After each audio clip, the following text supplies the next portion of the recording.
अस्सलाम वालेकुम गाइस, आज की इस वीडियो में बात करने वाले हैं कुर्लुस उस्मान सीज़न 4 के बारे में, एपिसोड 100 के बारे में। एपिसोड की शुरुआत कुछ ऐसे होती है जहाँ पे उस्मान साहब और करासी बे आपस में लड़ रहे होते हैं। उस्मान साहब करासी बे से कहते हैं, मैं जानता हूँ आपका दर्द, मैं आपको समझ सकता हूँ, लेकिन आपको रुकना होगा। जिसके जवाब पर करासी साहब कहते हैं, तुमने इस आदमी को मुझसे छीन लिया जिसे मैं बेटा समझता था। आप तैमूर पर हमला करने लगते हैं।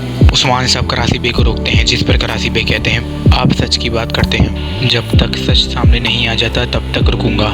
अपने सिपाहियों को कहते हैं कि आग तैमूर को गिरफ्तार कर लो। इस पर उस्मान साहब कहते हैं, आप गलती कर रहे हैं। जिसके जवाब पर करासी साहब कहते हैं, जी हाँ, जब बहुत से लोग गलतियाँ कर रहे हैं इससे कोई फ़र्क नहीं पड़ता। मैं आपकी जान बख्श रहा हूँ और अपने गुस्से पर काबू रखूँगा। मैं आग तैमूर को नहीं मार रहा बल्कि इसे गिरफ्तार कर रहा हूँ। इससे ज़्यादा मुझसे उम्मीद ना रखें उस्मान साहब। जिसके जवाब पर उस्मान साहब कहते हैं, मैं आपसे कह रहा हूँ कि मैं अपने भतीजे की ज़मानत देता हूँ, फिर भी आप इसे गिरफ्तार कर रहे हैं।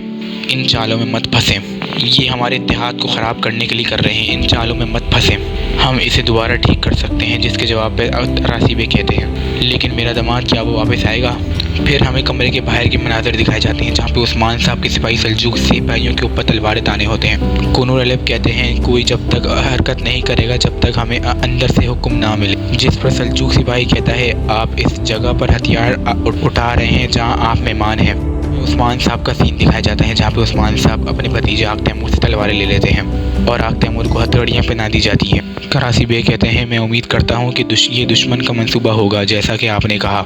दूसरी सूरत में अगर ये पता चला कि आग तैमूर मुजरिम है, हमारे दरमियान कोई इत्तेहाद नहीं होगा।